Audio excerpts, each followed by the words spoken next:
The boys season 4 के episode 5 में स्वागत है आप सभी का। और इस एपिसोड का नाम है be aware the Jabberwock my son. अब होता यह है, कहानी स्टार्टिंग होती है हमारे सुपर हीरो से जो कि विलन है इस वेब सीरीज में। और इसके साथ साथ बताया जाता है कि इन लोगों का बहुत सारी चीजें चालू होने वाली है, इन लोगों की मूवी आने वाली है और बहुत सारे शोज आने वाले हैं जो कि आप लोगों को एंटरटेन करेंगे, आप लोगों को बताएंगे कि हमारे सुपर हीरोज में कितनी ज्यादा पावर्स हैं। और सारे लोग जो है तालियां बजा रहे होते हैं। इधर होमलैंडर और सेज जो है वो बात कर रहे होते हैं। अब होमलैंडर को वापस से याद आ रहा होता है सब कुछ। सेज बोलती है तुम घर से वापस आ गए घूम के। एंड इधर होमलैंडर को और गुस्सा आ रहा होता है क्योंकि उसकी लाइफ जो है उसको बनाने वाले ने खराब कर दी है और बहुत सारे लोगों ने उसके साथ बहुत बुरी बुरी चीजें की हैं। इस वजह से होमलैंडर जो है अभी भी पछता रहा है जो उसके साथ हुआ है। इसके बाद वो सोचता है कि मैं अपने बच्चे के साथ ऐसा बिल्कुल भी नहीं करूंगा और उसको एक अच्छी शिक्षा दूंगा। इधर कहानी शिफ्ट हो जाती है ह्यूवी कैम्पबेल और उसकी मॉम पे, जहां पे दिखाया जाता है उसके फादर को उसकी मॉम ने वी दे दिया है। अब वो बहुत अच्छी तरह ठीक है लेकिन उनको थोड़ी सी भूलने की बीमारी हो गई है। इधर ह्यूवी जो है अपनी मॉम को बाहर ले जाता है और कहता है कि आपने उनको वी दे दिया, अब पता नहीं इसका क्या असर होगा। इसके बाद ये दोनों बात करते हैं। ह्यूवी अपने पापा से बोलता है आप ठीक तो है ना? उसके पापा बोलते हैं हाँ मैं बिल्कुल ठीक हूं और अब मैं सोच रहा हूं कि कहीं घूम के आऊं, यानी कि पेरिस घूम सकता हूं मैं। अब यूवी बोलता है हाँ हम जरूर जाएंगे घूमने, आप बस जल्दी से ठीक हो जाइए। इसके बाद दिखाया जाता है स्टारलाइट को। स्टारलाइट जो है वो वापस से मायूस है क्योंकि अभी फायर क्रैकर रुकी नहीं है और भी बदनामी कर रही है वो स्टारलाइट की और बता रही है सबको कि उसने कैसे अपना अबॉर्शन करवा दिया और अपने बच्चे को ही मार दिया। इसके बाद कहानी शिफ्ट हो जाती है मदर्स मिल्क और उसकी फैमिली पे। अब मदर्स मिल्क की जो वाइफ है वो बहुत ज्यादा डांट रही होती है मदर्स मिल्क को कि वो बिल्कुल भी ध्यान नहीं देता है अपनी बच्ची पे, वो केयरलेस इंसान है। एंड देन उसकी बच्ची जो है किसी को पीट के आई है। इधर उसकी बच्ची बोलती है आप भी तो यही करते हो ना पापा, जो आपको बुरा लगता है उसे आप मारते हो। तब उसकी मॉम बोलती है तुम अंदर जाओ और फिर वो मदर्स मिल्क पे चिल्लाने लग जाती है और कहती है कि तुम यहां से निकल जाओ। इधर दिखाया जाता है बुचर जोई कैसलर को। अब जोई कैसलर जो है वो बुचर को बताता है कि एक एंटीटोड है जो कि सुपर हीरोज की सुपर पावर खत्म कर देता है और वो नॉर्मल इंसान बन जाते हैं।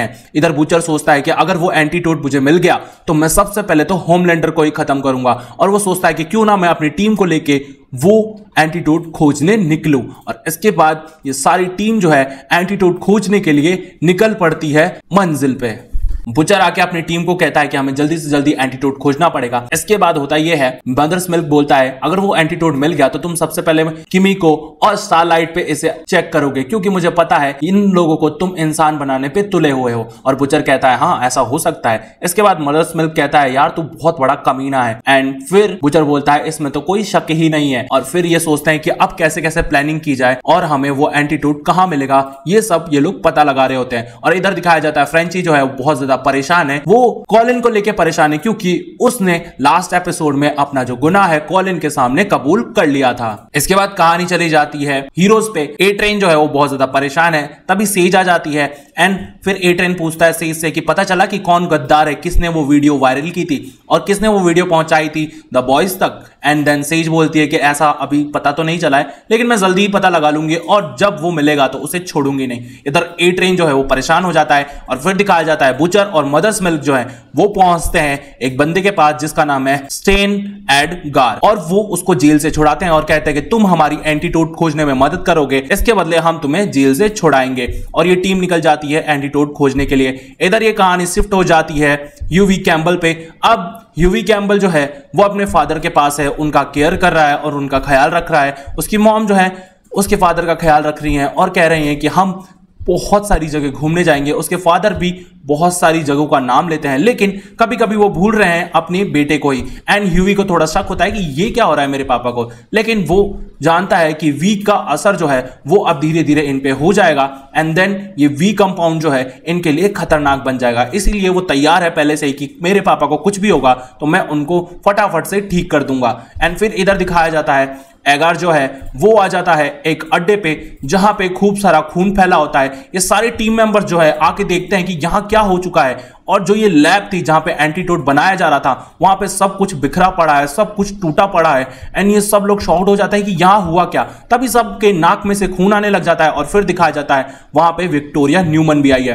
विक्टोरिया न्यूमन चाहती तो सबके सर फोड़ देती, लेकिन ऐसा वो कुछ भी नहीं करती है, क्योंकि विक्टोरिया न्यूमन के सामने स्टैन एडगर होता है और स्टैन एडगर जो है विक्टोरिया न्यूमन का पापा है। एंड फिर वो लोग मिलते हैं। न्यूमन कहती है कि आपको यहां नहीं आना चाहिए था, लेकिन एडगर कहता है कि ऐसा कुछ भी नहीं है और तुमने अपनी ही बेटी को कंपाउंड वी दे दिया। इस वजह से उसके फादर जो है वो बहुत ज्यादा गुस्सा है और वो कस्टडी लेना चाहते हैं न्यूमन से उसकी बेटी की। इधर दिखाया जाता है ए ट्रेन को। ए ट्रेन जो है अपनी मूवी का अनाउंसमेंट कर रहा है एंड फिर इनके बीच अनबन हो रही है और डीप से एक बंदे की लड़ाई हो रही है और ये लोग बिल्कुल भी सही से स्टेबल नहीं है। एंड इधर दिखाया जाता है होमलैंडर को। होमलैंडर अपने बेटे के साथ बैठा रहता है। तभी दिखाया जाता है एक पर्सन को जो कि तैयारी कर रहा है होमलैंडर की बेटे की फिल्म की, और वो उससे कहता है कि बेटा देखो, तुम्हें अपने फिल्म के लिए बहुत सारे डायलॉग्स याद करने पड़ेंगे। लेकिन होमलैंडर के बेटे को ये सब नहीं करना है और रायन ये सब करने के लिए मना कर देता है। होमलैंडर बोलता है ठीक है, तो तुम ये सब मत करो और तुम मुझे बताओ कि तुम करना क्या चाहते हो, और सच मानो मैं बुरा नहीं मानूंगा। इसके बाद कहानी शिफ्ट हो जाती है बुचर और उसकी टीम पे। ये लोग एक जगह पे जाते हैं और फिर बुचर को कुछ ना कुछ गड़बड़ लग रही होती है उस एरिया में। तब वो एक फार्म में घुस जाते हैं और उस फार्म में देखते हैं बहुत सारी मुर्गियां हैं। जैसे ही वो लोग सोच सकते थे कुछ और देखते हैं वहां पे एक लाश पड़ी है और उस लाश में मुर्गी के अंडे हैं। तभी होता यह है एक आदमी के पेट से एक मुर्गी फाड़ के निकल जाती है एंड इधर सब लोग परेशान हो जाते हैं, इधर भागने लग जाते हैं, गोलियां चलने लग जाती हैं एंड फिर हेड पॉपर जो है सर फोड़ देती है उस मुर्गी का एंड फिर ये लोग भाग के बाहर आ जाते हैं। इधर बुचर जो है वो गेट बंद कर देता है और वो कहता है कि यहां तो बहुत जानलेवा मुर्गियां हैं एंड ये लोग सोच में पड़ जाते हैं कि किसी ने इनको वी दिया है। तभी से इनकी जो चाल चलन है, इन जानवरों का रहन सहन है और ये पूरे जानवर से मॉन्स्टर बन चुके हैं। इधर ये लोग टेंशन में आ जाते हैं कि कहीं कोई जानवर हमारे पीछे आ गया या फिर हम पे वार कर दिया तो हम तो मर ही जाएंगे। एंड देन फिर से दिखाया जाता है सेज और फायर क्रैकर को। इन दोनों की अनबन हो जाती है और लड़ाई होने लग जाती है। तब सेज बोलती है कि तुम शांत रहो और मेरे को डिसीजन लेने दो। एंड इसके बाद होता यह है ये लोग आगे बढ़ते हैं और विक्टोरिया न्यूमन जो है वो ढूंढ रही है समीर नाम के बंदे को। अब समीर जो है विक्टोरिया न्यूमन का बॉयफ्रेंड है और इसके बाद समीर से ये लेना देना है कि समीर ने ही वो सारे एंटीटोड बनाए हैं और समीर को ही पता है कि एंटीटोड कैसे बनाया जाता है। इसके बाद ये लोग बातें करते हुए जा रहे होते हैं। तभी विक्टोरिया न्यूमन स्टारलाइट से बातें करती है और उसका पास्ट बोल देती है एंड स्टारलाइट को गुस्सा आ जाता है और वो विक्टोरिया न्यूमन को एक खींच के मार देती है। एंड इधर दिखाया जाता है बुचर पीछे पीछे चल रहा होता है। तब उसे एक खरगोश दिखता है जिसके पेट में एक मॉन्स्टर होता है और उस खरगोश को बुचर जो है वो कुचल देता है। इधर दिखाया जाता है कहानी शिफ्ट हो जाती है ए ट्रेन और सेक्रेटरी पे जो कि वॉल्ट की थी पहले। अब ए ट्रेन और वो सेक्रेटरी बात करते हैं कि प्लीज हम दोनों को बचा लो और ए ट्रेन बोलता है मुझे सेज की नजरों से बचाओ क्योंकि अगर उसको शक हो गया तो बहुत बड़ी गड़बड़ हो जाएगी, और होमलैंडर का वॉशरूम तुमने गंदा किया था ये मैं नहीं बताऊंगा और बहुत सारे राज है मेरे पास तुम्हारे, तो प्लीज तुम मेरी मदद करो और मैं तुम्हारी मदद करूंगा। इधर दिखाया जाता है कैमरा शिफ्ट होता है हॉस्पिटल में। ह्यूवी जो है कुछ चीजें लेके आता है अपने फादर के लिए, लेकिन उसके फादर जो है वहां से गायब हो जाते हैं एंड उसकी मॉम परेशान हो जाती है कि इसके फादर गए कहां। एंड देन दिखाया जाता है उसके फादर जो है उनको अटैक आ गया है, उन्होंने एक आदमी के शरीर में से उसका दिल निकाल लिया है एंड इसके बाद शीशे का दिल हो जाता है। एंड इधर होता है उसके फादर जो है दीवार में से आर पार हो जाते हैं और एक और इंसान की जान ले लेते हैं। ह्यूवी जो है वो समझ जाता है कि मेरे फादर पे वी का असर हो चुका है एंड वो बहुत ज्यादा परेशान हो जाता है कि ये क्या हो गया। इधर डीप और एक और सेक्रेटरी जो न्यू बना है वॉल्ट का, उनके बीच लड़ाई हो जाती है एंड फिर दिखाया जाता है होमलैंडर और रायन को। अब होमलैंडर रायन जो है वो बातें कर रहे होते हैं और रायन बोलता है कि मुझे लोगों की मदद करनी है और मुझे नकली में नहीं असली में मदद करनी है। होमलैंडर बोलता है वाओ ये तो बहुत अच्छी बात है और मैं तुम्हारे डिसीजन से खुश हूं। तभी दिखाया जाता है जिस इंसान ने फिल्म ऑफर की थी रायन को वो एक लड़की को परेशान कर रहा होता है और होमलैंडर बोलता है एक काम करो तुम मदद करोगे उस लड़की की, और रायन खुश हो जाता है कि हाँ। एंड इसके बाद रायन जो है उस लड़की से चांटे पड़वाता है उस आदमी को और रायन और होमलैंडर बहुत ज्यादा खुश हो रहे होते हैं। तभी दिखाया जाता है कहानी शिफ्ट हो जाती है इन लोगों पे। अब ये लोग और आगे बढ़ रहे हैं एंड फिर स्टारलाइट फ्रेंची से पूछती है कि तुम क्या चाहते हो, तुम्हारे बीच में और तुम्हारे अंदर क्या चल रहा है। तब फ्रेंची बताता है कि मैं बहुत बड़ा पापी हूं और मैंने बहुत सारे कत्ल किए हैं। तब स्टारलाइट बोलती है कि तुमने ये किमिको को बताया। तब फ्रेंची बोलता है मैं ऐसा नहीं बता सकता हूं किमिको को क्योंकि किमिको मुझसे नफरत करने लग जाएगी, और एक बात बताओ वो मुझसे नफरत भी ना कर सकी तो बहुत सारी प्रॉब्लम खड़ी हो जाती है। एंड फिर दिखाया जाता है एक बुल जो है इनके पीछे पड़ जाता है। ये लोग बुल को घूर ही रहे होते हैं। तभी दिखाया जाता है भेड़ जो है वो आसमान में उड़ने लग जाती है और सारे लोग परेशान हो जाते हैं। वो भेड़े जो है बुल को फाड़ के रख देती हैं एंड फिर ये सारे लोग एक फार्म में फिर से घुस जाते हैं। ये जैसे ही घुसते हैं फार्म में तभी वहां पे समीर मिल जाता है और समीर बोलता है कि यहां से निकलने का कोई भी रास्ता नहीं है और सारे जानवर जो हैं पानी पी के इन्फेक्टेड हो गए हैं और उन पे वी का असर हो चुका है। अब एक ही तरीका है कि मेरे पास सिर्फ एक एंटीटोड बचा है और ये एंटीटोड हम किसी को भी नहीं देना चाहते हैं। बुचर बोलता है कि एक ही एंटीटोड है, हम इसे होमलैंडर पे यूज करेंगे और उसको मारेंगे, लेकिन सारे लोग एग्री नहीं होते हैं और वो सोचते हैं कि अगर हमने इन भेड़ों को शांत नहीं किया तो हम यहां से बाहर नहीं निकल पाएंगे। इसलिए वो सोचते हैं कि एक मरी हुई लाश में उस इंजेक्शन को इनहेल करे और उस बॉडी को बाहर फेंके ताकि वो भेड़े जो है उसको ईट करे और उनका जो असर है वो खत्म हो जाए। एंड फिर बुचर बोलता है ये पागलपन है, एक ही एंटीटोड है, मैं तो होमलैंडर को ही लगाऊंगा। लेकिन मदर्स मिल्क जो है उसे समझाता है कि भाई देख, तू दिमाग से काम ले, ठंडे दिमाग से सोच, हम अगर यहां से नहीं निकले तो हम बिल्कुल भी सही सलामत नहीं पहुंचेंगे और हम में से बहुत सारे लोग मारे जाएंगे। एंड इसके बाद बुचर जो है उसकी परमिशन दे देता है कि भाई ठीक है, लाश में इंजेक्शन इनहेल करो और बाहर फेंक दो उस बॉडी को।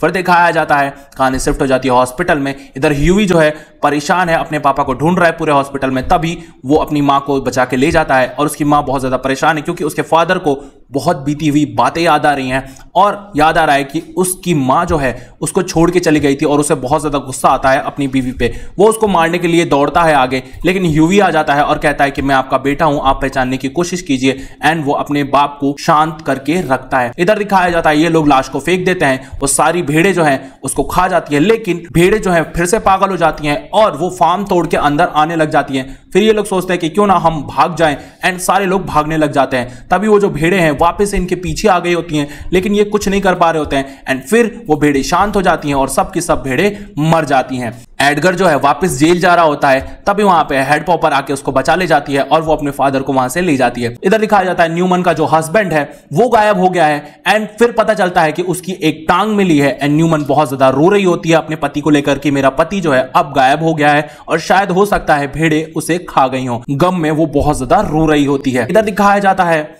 वॉल्ट के साथियों को। वॉल्ट के साथी जो हैं वो ढूंढ लेते हैं एक आदमी को जिसने वॉल्ट के साथ गद्दारी की थी एंड फिर सारे हीरोज जो हैं मिलके उसे मार डालते हैं। इधर स्टारलाइट और किमी को बहुत ज्यादा परेशान हो जाती हैं एंड फिर फ्रेंची जो है वो चला जाता है पुलिस स्टेशन और अपना गुनाह कबूल करके खुद को सरेंडर कर देता है। देन फिर दिखाया जाता है ह्यूई को। ह्यूई जो है अपने पापा को बचाने के लिए एक ड्रग दे देता है उनको और उनको सुला देता है। ह्यूई बहुत ज्यादा रो रहा होता है अपने पापा के लिए एंड इसके बाद कहानी सीधा शिफ्ट हो जाती है बिली बुचर, कैसलर और समीर पे। समीर जो है वो बंधा हुआ होता है और बुचर जो है उसको किडनैप कर लेता है एंड उसकी एक टांग काट देता है ताकि सबको भरोसा हो जाए कि ये इंसान मर गया है। एंड देन बुचर बोलता है कि अब तुम हमारे लिए बहुत सारे एंटीटोड बनाओगे और हम सब मिलके उस सुपर हीरोज की बैंड बजा देंगे। एंड फिर ये जो एपिसोड 5 है वो खत्म हो जाता है। तो क्या लगता है इस सीजन में द बॉयज की जो टीम है वो सुपर हीरोज को मार देगी या नहीं, ये तो बताऊंगा रिमेनिंग एपिसोड्स में। तब तक के लिए चैनल को कीजिए सब्सक्राइब और वीडियो को कीजिए लाइक